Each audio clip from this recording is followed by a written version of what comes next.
안녕하세요. 이번에는 월급이 400만 원 미만인 분들이 부모님에게 용돈을 드리지 않고 경제적 자유를 우선시해야 하는 이유에 대해 이야기해 보려 합니다. 먼저 통계를 살펴보면 월급 400만 원 이상을 받는 직장인은 전체의 22.1%에 불과하며 300만 원 미만인 근로자가 54.7%로 집계되었습니다. 이런 상황에서 월급이 400만 원 미만인 분들이 부모님에게 용돈을 드리는 것은 자신의 경제적 안정을 위협할 수 있습니다. 한국인이 평생 동안 사용하는 금액은 약 16억 원으로 이는 평생 노동소득인 약 11억 원보다 약 5억 원 많습니다. 한편 한국인의 월 평균 필요한 금액은 여성의 경우 약 222만 원, 남성의 경우 약 344만 원입니다. 자녀를 한 명 키우는 데는 월 평균 약 72만 1천 원이 필요하다고 합니다. 노동소득이 부족한 문제는 실제로 존재합니다. 통계에 따르면 한국 근로자의 54%가 월 300만 원 미만의 소득을 가지고 있습니다. 이는 생활비를 충당하는데 어려움을 겪을 수 있음을 의미합니다. 60세 이후에는 일자리가 없는 경우가 많으며 경제활동 참가율은 60세에서 68%, 70세에서 44%, 80세에서 24%로 나타납니다. 또한 자녀가 40세가 되면 경력 단절이나 이를 지속하기 어려운 과정에 노출될 가능성이 있습니다. 부모에게 용돈을 주는 것은 복잡한 문제입니다.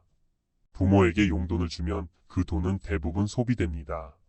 실제로 부모에게 드리는 용돈의 평균은 약 30만 원입니다. 30만 원이란 돈은 부모님이 낳아주고 길러주셨는데 감사한 마음에는 값이 적다고 느낄 수 있습니다.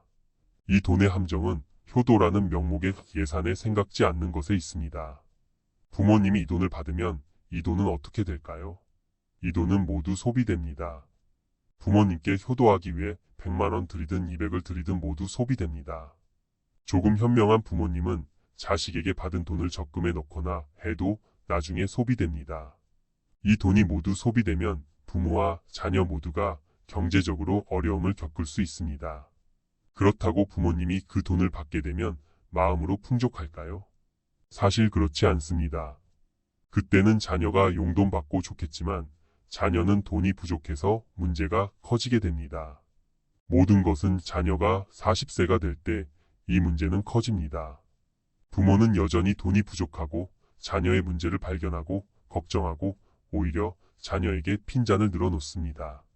결혼 문제, 집, 경제적 문제를 이야기하게 됩니다. 자식은 제가 부모님 용돈도 드리잖아요. 변명하게 됩니다. 하면 부모님은 내가 이딴 돈 주라고 했냐, 사람 구실을 하고 살 것 아니야, 이런 소리를 듣게 됩니다. 그렇게 가난이 대물림되는 현상으로 벌어집니다. 따라서 노후의 작은 문제를 해결하기 위해서는 소득을 늘리는 것이 중요합니다. 하지만 이는 쉽지 않은 일입니다. 이런 상황에서 재테크는 중요한 역할을 합니다. 재테크를 통해 소득을 늘리고 경제적 안정을 찾는 것이 중요합니다. 부모에게 용돈을 주는 것이 효도인지에 대한 질문은 개인의 가치관과 상황에 따라 다릅니다. 그러나 부모에게 여행을 선물하는 것이나 부모에게 용돈을 주는 것이 장기적으로 좋은 결과를 가져올 수 없을 수도 있습니다. 결국 가장 중요한 것은 개인의 여유를 인지하고 그에 따라 행동하는 것입니다. 이러한 상황을 고려하면 5년 내에 경제적 안정과 자유를 만드는 것이 가장 중요하고 긴급한 문제라고 할 수 있습니다.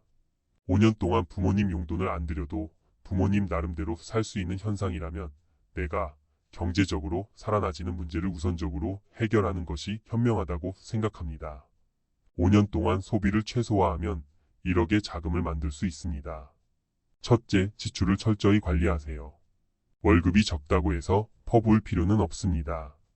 지출을 정확하게 파악하고 필수 지출과 생활비를 우선으로 하세요. 둘째, 저축을 시작하세요.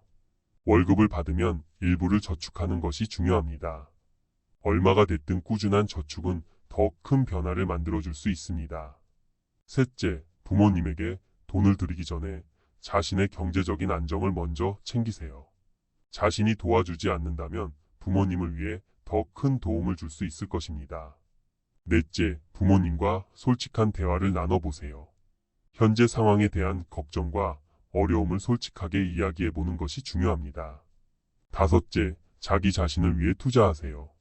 공부하거나 스킬을 키우는 것도 중요합니다. 그렇게 하면 미래에 더 좋은 일자리를 얻을 수 있을 것입니다.